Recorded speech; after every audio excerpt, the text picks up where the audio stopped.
Bonjour, je me présente, je m'appelle Boris France, j'expose au quartier, donc vous voyez derrière moi quelques dessins. Et j'expose là jusqu'à la fin du mois.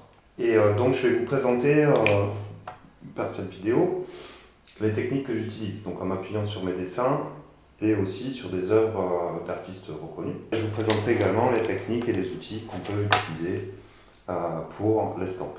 Donc je vais vous faire une présentation générale de la gravure. On peut dire que les premières gravures sont apparues à la fin du Paléolithique avec des dessins de main imprimés dans des cavernes. Donc par deux techniques, soit une impression directe avec des pigments qu'on mettait sur sa main et qu'on imprime, soit en soufflant dans un bambou comme ça avec des pigments, de la terre en général. Ça dépend des couleurs, il y a du jaune, de l'ocre, du talc pour le blanc. Et donc on soufflait avec des pigments pour imprimer une main en négatif. Donc ça, c'est les premières représentations de gravures qu'on retrouve un peu partout dans le monde, parce qu'on appelle les mains négatives. Donc il y en a en France, par exemple, dans la grotte Cosquer, qui a été découvert récemment sous la mer. Ensuite, l'estampe, la gravure, donc sur bois, xylogravure, ou sur métal, j'ai une plaque devant moi, se développe à la Renaissance, c'est-à-dire au moment de la découverte de l'imprimerie. Donc, qui a permis une diffusion très importante des images, avec le protestantisme également, la diffusion de la Bible, et donc une illustration qui est devenue commune et qui s'est développée dans toute l'Europe.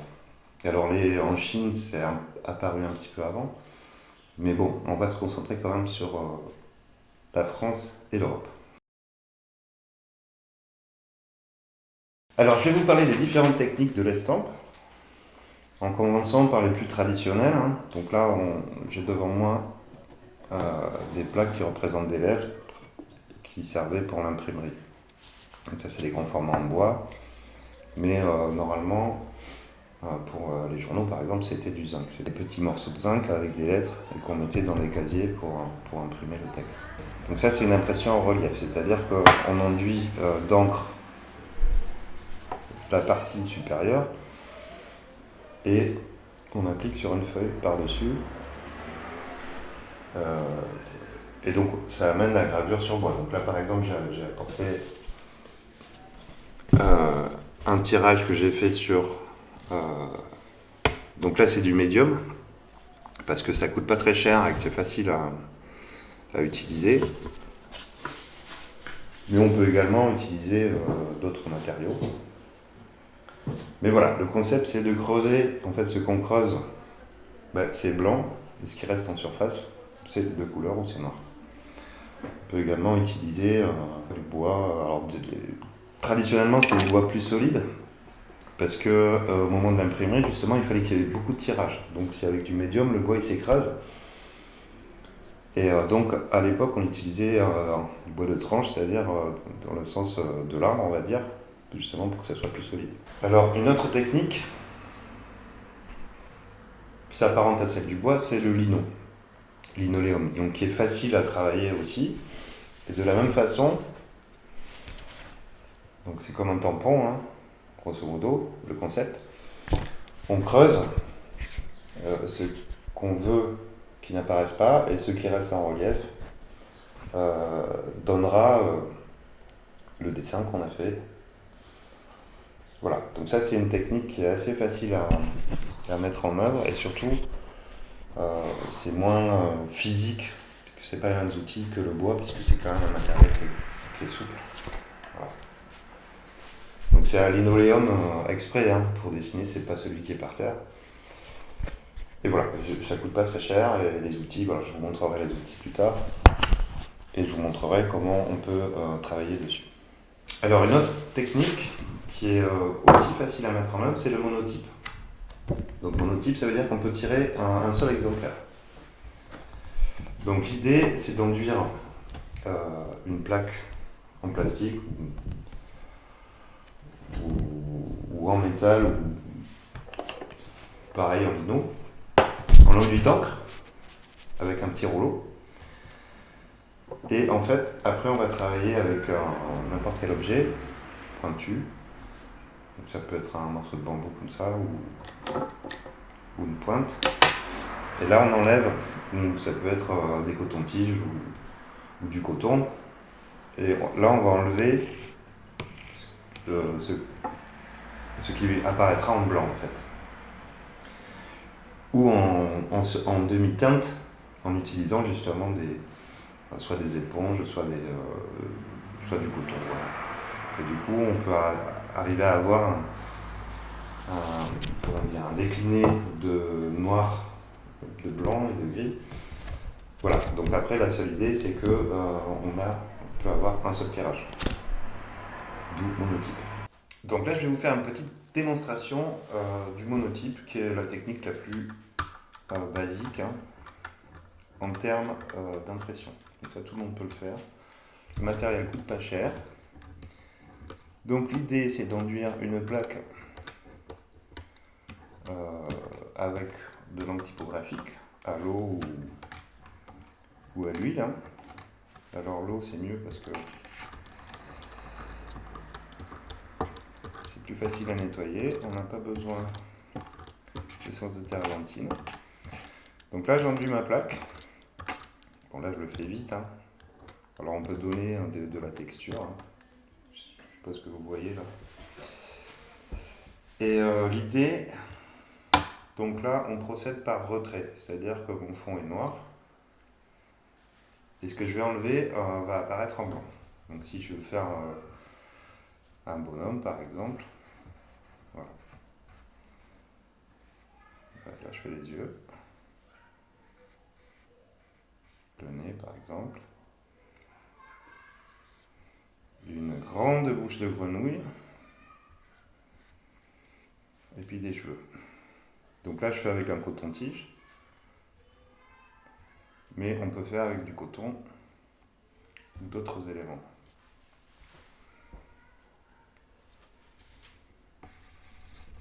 Donc là on peut utiliser différents outils.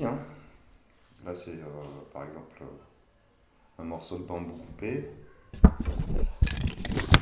mais ça peut être n'importe quel type de pointe. Alors on peut également donner avec un papier froissé ou un journal, on peut enlever, donner des textures, voilà. Donc comme toujours en gravure, c'est très salissant. Donc c'est pour ça que c'est plus simple d'utiliser du matériel à l'eau, parce que plus facile à nettoyer. Et évidemment,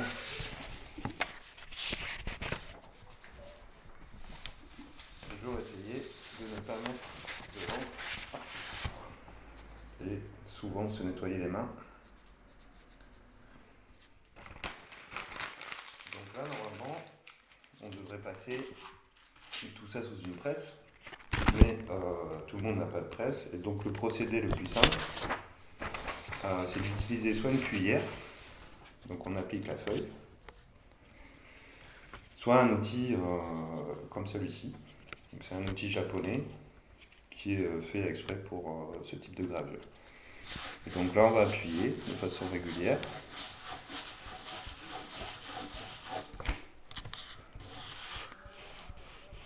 Voilà, pour essayer de faire en sorte que l'encre s'imprime bien dans le papier. Et du coup,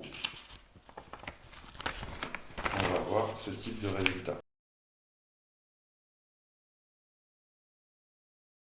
Donc je vais vous montrer maintenant les différents procédés de taille douce sur métal en général, donc du cuivre ou du zinc.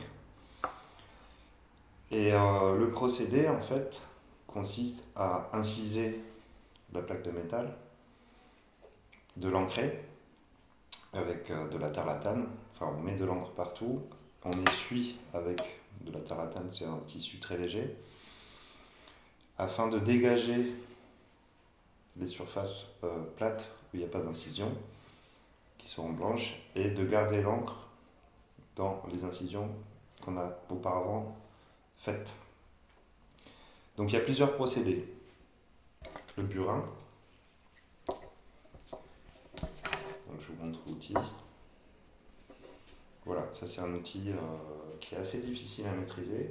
Enfin, moi, j'en ai jamais fait pour l'instant. La pointe sèche, hein, donc il s'agit d'une pointe, tout simplement. Ça peut être un clou, ça peut être n'importe quoi. Bon, et là, on a un outil qui nous permet donc déjà d'enlever, de créer une bordure biseautée pour pas abîmer le papier. Et l'autre côté qui peut nous permettre d'écraser les barbes ou les erreurs qu'on a pu faire. Donc on a plusieurs procédés. Pointe sèche, on va inciser directement la plaque. Donc on va obtenir des effets comme ça, très sombres, parce qu'on crée des petites barbes sur le métal, qu'on peut enlever ou ne pas enlever. On peut l'enlever avec du papier de verre aussi si on veut, ou justement avec cet outil. Mais voilà, on va avoir un effet quand même plus brut, plus cash. Alors après, c'est la technique qui est la plus simple à pratiquer puisqu'on dessine directement sur le métal. Pas besoin d'intermédiaire ou d'autres produits. Alors, une autre technique, ça c'est ce qu'on voit sur cette plaque, c'est l'eau forte. Donc là, l'eau forte, on va enduire la plaque de vernis. Donc c'est un vernis pour la typographie. On va dessiner dessus, donc avec un crayon, ou si on veut faire une reproduction avec du papier calque. Et l'idée, c'est de dessiner sur le vernis, voilà, de plonger la plaque dans de l'acide, d'où eau forte, hein, qui est le nom qu'on donnait autrefois à l'acide. Et du coup, l'acide va creuser le métal là où on a fait nos traits. Donc ça, c'est une technique qui est quand même un peu plus complexe parce qu'il faut du matériel, il faut de l'acide, il faut se protéger, il faut de l'encre, il faut faire beaucoup de tirages, ce qu'on appelle les tirages d'état, c'est-à-dire intermédiaires, hein, puisqu'on ne voit pas forcément ce qu'on dessine. Enfin, on ne voit pas le résultat directement, donc il faut faire une impression. Et petit à petit, en faisant des tirages successifs, donc là je peux vous montrer différents tirages par exemple. Donc là, je le note au fur et à mesure, par exemple, là c'est une épreuve d'état numéro 3, c'est-à-dire c'est mon troisième tirage. Donc là j'ai des problèmes ici. Voilà, j'ai un certain nombre de problèmes sur le dessin. Bon, la même chose. Ou là aussi, donc tirage d'état. Et voilà, on retravaille petit à petit ce qu'on a pu faire. Bon, même chose ici, par exemple. Encore là on voit que le dessin n'est pas terminé, c'est-à-dire que j'ai pas fini mon crapaud, j'ai pas fini les différents éléments. C'était pour voir si la composition était bien.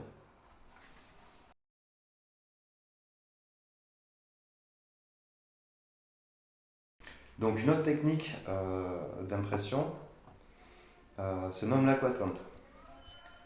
Donc là, en fait, on dépose doucement une fine pellicule de résine, donc tout un tas de petits pointillés, que l'on va chauffer avec un réchaud en dessous, donc ils vont se solidifier et qui vont faire une structure, on va dire, de pointillés. Et ensuite, donc donner, une trame, si vous voulez. Et ensuite, avec toujours la même chose, du vernis, on va produire son dessin et passer dans de l'acide. Même chose. Ces petits points vont nous donner une trame qui va permettre justement, qui va protéger la plaque de l'acide et le vernis pour qu'on ait des zones blanches. Donc on a plus de la possibilité entre le noir et le blanc. Donc des effets un peu plus subtils, on va dire. Et moins tranchés que le dessin, que la gravure au trait direct. pour ce dessin-là en particulier, j'ai utilisé plusieurs techniques, hein. Mais le procédé de départ était l'aquatinte. Donc, l'idée, c'est de mettre sa plaque de métal, toujours hein, la plaque de métal, de la recouvrir de poudre avec des tout petits grains qui vont donner une trame qu'on voit ici. Là. Voilà, là, ici j'ai donné la trame et qu'on peut plus ou moins foncer en fonction de la quantité qu'on met. On peut en enlever aussi avec certains outils. Et donc cette résine-là, on va la chauffer. Donc on prend sa plaque et en la mettant sur un réchaud, on va chauffer et du coup ça va faire des petits points partout. Donc on le voit ici, hein, ça va créer la texture. Et ensuite, on peut retravailler dessus. Et après, toujours la même histoire, on met la plaque dans l'acide. Et ce qui va, justement, le métal va être attaqué où il n'y a pas de résine et où il n'y a pas de vernis. Donc ce qui va donner les blancs. Donc on a un effet plus doux, plus délicat, comme on peut voir ici, et moins brutal que l'eau forte. Alors là, je vais vous présenter la technique de la gravure sur bois. Donc comme je le disais tout à l'heure, ça procède de l'imprimerie. Donc là, on a des plaques qui représentent des lettres, hein, qui peuvent être assemblées pour être imprimées. Donc ce qui apparaît, c'est ce qui est en relief. Et là, je vais vous montrer voilà, un dessin que j'ai fait, qui représente un poisson dans une assiette, avec une aile. Et donc là, on voit bien que l'idée, ça a été d'évider toutes les parties qui sont autour. Et bien sûr, ici, créer mon motif en creux. Donc voilà. Après, la technique est la même que ce qu'on a vu tout à l'heure. On prend ce type d'outil, on met de l'encre, on passe doucement sur toutes les surfaces. C'est pour ça que les tirages sont assez compliqués. C'est-à-dire qu'il faut essayer de ne pas en mettre dans les trous. Il ne faut pas en mettre trop, il faut avoir on va dire une texture qui soit uniforme pour que le rendu soit le mieux possible, le plus uniforme possible. Donc souvent on fait plusieurs tirages pour arriver à obtenir quelque chose de correct. Donc les outils, hein, c'est toujours les mêmes, c'est des gouges. Et là le bois que j'ai utilisé, c'est du médium, ça coûte pas très cher. Vous pouvez même en récupérer dans certains commerces des chutes, ça coûte très peu cher. Et voilà, et donc ça c'est une technique qui est aussi facile d'accès. Alors évidemment aussi le mieux c'est d'avoir une presse hein, pour faire un beau tirage. Mais on peut toujours faire des tirages comme vu précédemment avec ce type d'outil ou une cuillère. Donc maintenant je vais vous montrer la technique du lino. Donc là, à la différence de ce que je vous ai montré tout à l'heure, on va creuser une plaque de lino hein, qui s'achète dans toutes les bonnes boutiques d'art graphique. Et là l'idée c'est de creuser ce qui va apparaître en blanc. Donc tout ce qui restera en hauteur sera noir. Donc il y a différents outils, des gouges de différents formats. Vous avez également des sets, bon là c'est marabout, où on peut justement ajouter des types de lames. On peut utiliser un coup de cutter également. Voilà. Donc là on a des tailles en V, en U, en rond, différents formats qui permettent de faire des traits différents. Donc si on veut prendre par exemple une gouge comme ça, on va faire des trous assez grossiers. Donc il faut appuyer assez fort quand même. Et on peut également travailler comme ça avec des traces. Voilà, on peut faire différentes choses. Alors en général, on fait son dessin à l'avance. Et petit à petit, on enlève. Voilà. On crée ces blancs. Donc après, se rappeler également que votre tirage sera à l'envers par rapport à ce que vous dessinez. C'est dans l'autre sens, puisque c'est un tampon.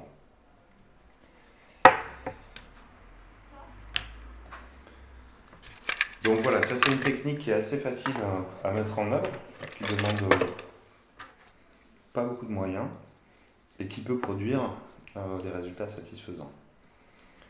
Donc l'idéal évidemment c'est d'avoir une presse pour faire un tirage de qualité. On peut utiliser comme pour le monotype la même technique, donc soit avec cet outil, soit avec une cuillère. Donc on va poser sa feuille et de la même façon, en appuyant sur le papier, on va voir apparaître le dessin qu'on a réalisé.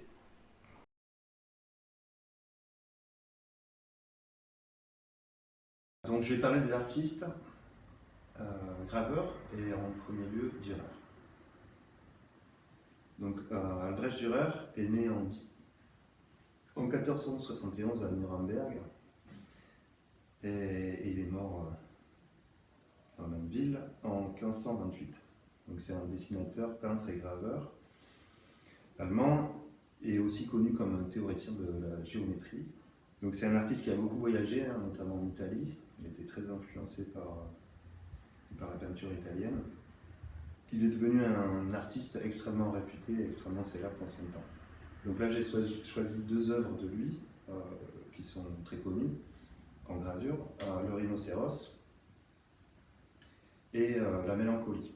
Donc le rhinocéros est une œuvre de gravure sur bois qui date de 1515. Donc la description,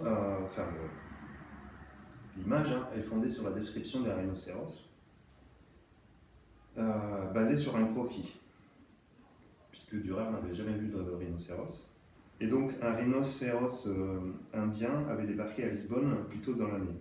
Donc Dürer n'a pas pu l'observer, mais il y a eu divers croquis. Donc c'est pour ça qu'on voit que la représentation ne correspond pas réellement à ce qu'est un rhinocéros s'il avait pu l'observer et le dessiner, puisqu'on sait que Dürer est un très très bon peintre de détails, notamment en botanique, mais aussi en description animalière. Donc il y a un dessin de lapin qui est très connu. Donc cette histoire de rhinocéros, voilà, c'est un rhinocéros qui était venu et qui avait traversé un petit peu l'Europe et qui a inspiré beaucoup d'artistes. Et donc cette image a été recopiée de nombreuses fois et a eu beaucoup de succès à cette époque. Et Dürer devient très réputé en Europe. Et ce dessin a été beaucoup reproduit et a influencé beaucoup d'artistes jusqu'à nos jours. Je peux citer Dali par exemple ou Nikhil Saint-Phal. Donc la mélancolia, est le nom donné à une gravure sur cuivre d'Albrecht Dürer, datée de 1514. C'est une œuvre aussi également très connue et d'une richesse symbolique exceptionnelle qui a fait l'objet de nombreuses études. D'ailleurs, il y a encore des éléments qu'on a du mal à interpréter. On pense que cette œuvre a été gravée au moment de la mort de sa mère, d'où le sujet évidemment sur la mélancolie. Étymologiquement, la mélancolie est exactement restituée par la bile noire, l'humeur noire, dans le tempérament mélancolique, avec une prédominance de l'attrabile, ce qu'on appelle les atrabilaires, qu'on appelait comme ça dans la médecine socratique. Alors, l'inventaire des éléments présents dans la gravure inclut une vingtaine d'articles, tous identifiables. Donc je vais les passer en revue. D'abord un ange, personnage principal. Beaucoup d'auteurs envisagent au féminin, le voyant comme une allégorie de la géométrie ou de la mélancolie. Donc derrière lui, à côté de lui, donc on a un puteau qui est un petit ange. On considère que c'est une allégorie, ils sont tous deux tournés dans la même direction. On a justement une différence de taille entre ces deux anges, finalement, qui ne sont pas de la même représentation. On a des outils éparpillés sur le sol, donc, qui se rapportent tous au travail de la pierre. Maçon, tailleur, charpentier, d'autre part. On a un lévrier également, qui en alchimie symbolise le métal transmuté. On a une balance, donc, qui exprime classiquement la notion de jugement. Et voilà le rapport des gens à cette époque-là avec l'Apocalypse. Le compas, qui représente évidemment la gravure, mais aussi les mathématiques. On a un sablier qui représente le temps, l'écoulement du temps, d'où la mélancolie également. On a une échelle, donc qui est souvent associée aux sectaires libéraux. On a un polyèdre, voilà, donc qui montre aussi que Dürer était un mathématicien. Et enfin un carré magique, même chose, mathématiques et ésotérisme.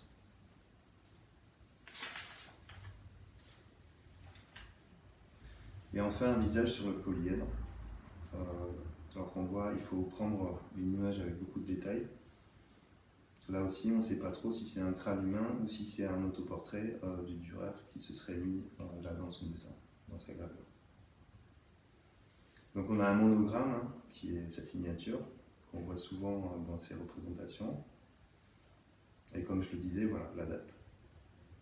Donc deuxième artiste dont nous allons parler, il s'agit de Rembrandt.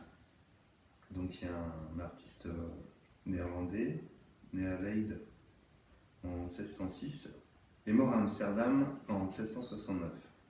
Alors il est souvent considéré comme un des plus grands peintres de la peinture, notamment de la peinture baroque, et un des plus grands peintres de la peinture hollandaise du XVIIe siècle.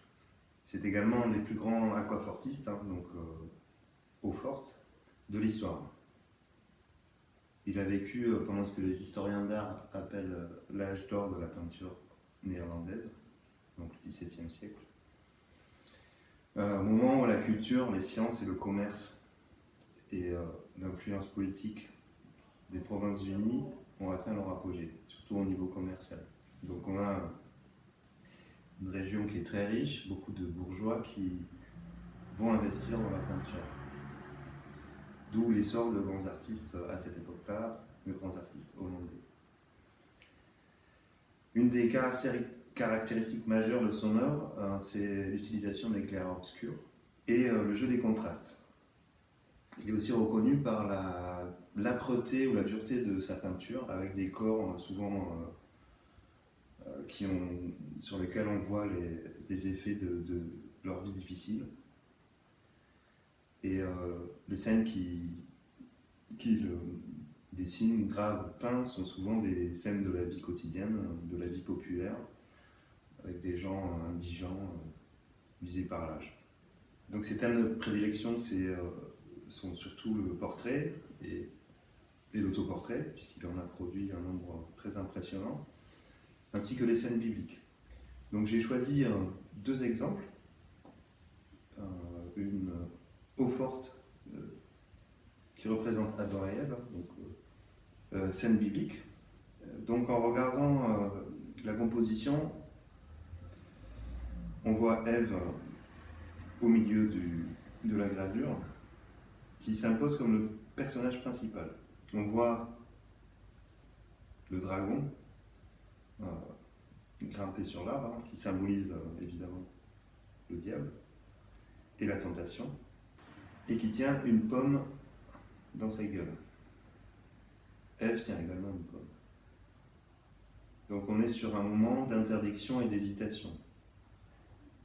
C'est le moment décisif entre évidemment ce qui symbolise Adam et Ève. Alors on peut remarquer un petit éléphant en bas à droite qui se promène dans le jardin d'Éden, qui, selon les historiens de l'art, représenterait la vertu chrétienne, de tempérance et de sagesse, par opposition au dragon, évidemment, que l'on voit sur l'arbre. Alors, il semblerait que Rembrandt ait pu voir un éléphant et qu'il l'ait dessiné. pour l'étude de cette gravure. Selon certains témoins, on pense qu'il a pu voir un de ces animaux. Donc sur l'iconographie du péché originel, certains considèrent que c'est une représentation vraiment très réussie et qui a marqué aussi des générations d'artistes plus tard. Tableau suivant, la pièce au sang florin. Donc c'est une eau forte. On pense produite vers 1648-1649. Donc on n'est pas daté et on a plusieurs états, donc on ne sait pas trop quand elle a été produite, alors que certaines autres gravures sont datées. Donc sa composition s'inspire du 19e chapitre de l'évangile selon saint Matthieu. Le Christ se tient au centre, entouré de plusieurs groupes de personnes. À droite, une foule de pauvres, de malades et de personnes âgées ou blessées l'implorent de les guérir. À gauche, les pharisiens lui tournent le dos, le défient, le provoquent au sujet du droit de l'homme à répudier sa femme. Devant lui, deux femmes s'approchent pour lui demander de bénir leur enfant. À Saint-Pierre, qui tente de les repousser, le Christ ordonne « Laissez les enfants, ne les empêchez pas de venir à moi ». Enfin, un jeune homme riche, qui hésite à abandonner sa fortune, s'oppose au chameau tout à droite de la composition, rappelant la formule de Jésus « Il est plus facile à un chameau de passer par le trou d'une aiguille qu'à un riche d'entrer dans le royaume des cieux ». Donc cette gravure tient son titre de l'histoire selon laquelle Rembrandt l'aurait échangé contre une série complète d'un maître italien, Marcantonio Raimondi, plutôt que de lui payer les 100 florins demandés, somme très élevée à l'époque. Une autre théorie suggère que l'estampe aurait été offerte par Rembrandt à son ami le maréchal d'art, Jean-Pierre Zomer, ce qui expliquerait qu'elle ne soit ni datée ni signée. Des exemples originaux sont très rares et sa plaque a connu un destin surprenant, puisqu'elle a disparu de la circulation pendant beaucoup de temps. Donc je vais vous parler maintenant d'un artiste espagnol qui a marqué le 19e siècle, enfin la fin du 18e et le 19e siècle, Francisco de Goya. Donc qui est né en 1746 et mort en 1828. Donc c'est un peintre et graveur espagnol qui a énormément produit. Peinture sur chevalet, peinture murale, gravure et dessin. Donc il a introduit plusieurs ruptures stylistiques qui ont conduit vers le romantisme en Europe, qui ont inspiré beaucoup d'autres artistes et d'écrivains, et qui annoncent le début de la peinture moderne. Donc on considère que c'est un précurseur des avant-gardes du XXe siècle. Donc j'ai choisi deux œuvres dans deux séries. Donc la première provient des disparates, donc aussi appelés proverbios. Et donc c'est une série de gravures qui a été produite entre 1815 et 1823. Donc on a du mal à l'interpréter, puisqu'on y voit des visions oniriques, la violence, le sexe, et beaucoup d'imaginaire, donc des images qui sont difficiles donc des sorcières, des monstres, carnaval, grotesque. Et on a du mal à comprendre pourquoi à ce moment-là il a produit ces œuvres-là. C'est un moment aussi où il peignait moins, qu'il était moins en grâce avec les dirigeants. Donc le dessin que j'ai choisi s'appelle Modo de volar. Donc ça veut dire une autre façon de voler. Et on voit des personnages, donc des hommes avec des espèces d'ailes fabriquées, qui se promènent dans le ciel. Donc on voit qu'il a une technique évidemment très maîtrisée, puisque c'est un artiste qui maîtrisait toutes les techniques de la gravure, et à un très haut niveau.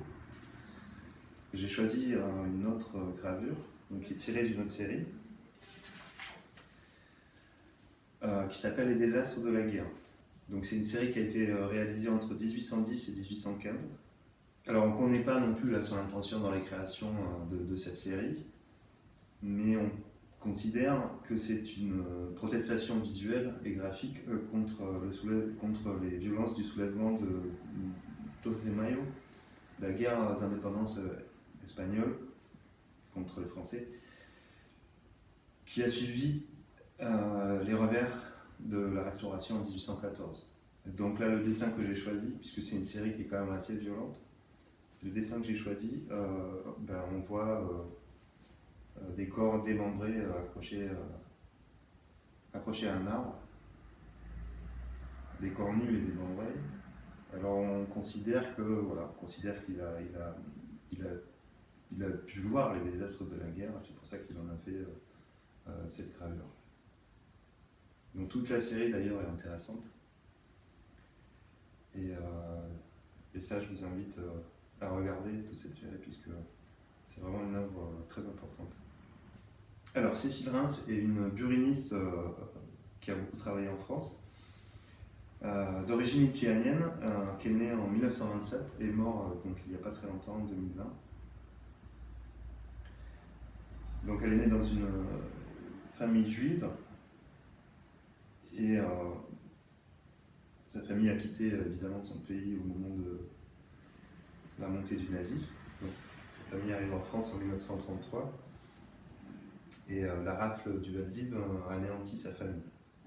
Donc elle s'engage dans l'armée clandestine juive et gagne la Palestine. Mais elle souffre de la tuberculose, donc elle rentre en France un peu plus tard, et là commence à se former à la gravure. Donc elle a beaucoup une grande partie de sa carrière, elle a interprété les œuvres d'autres artistes, notamment Hans Bellmer. Mais elle s'est mise à produire ses propres œuvres.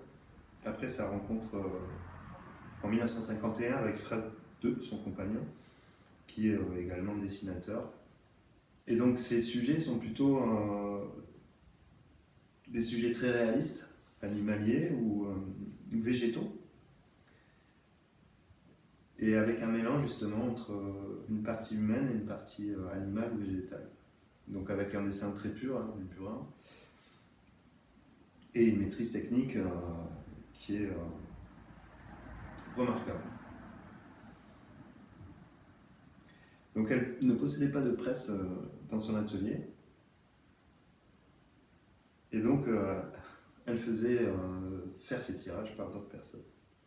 Elle avait également une technique très particulière, en n'utilisant pas les mêmes outils que les autres, évidemment le burin, mais une façon assez particulière d'ébarber ses tracés.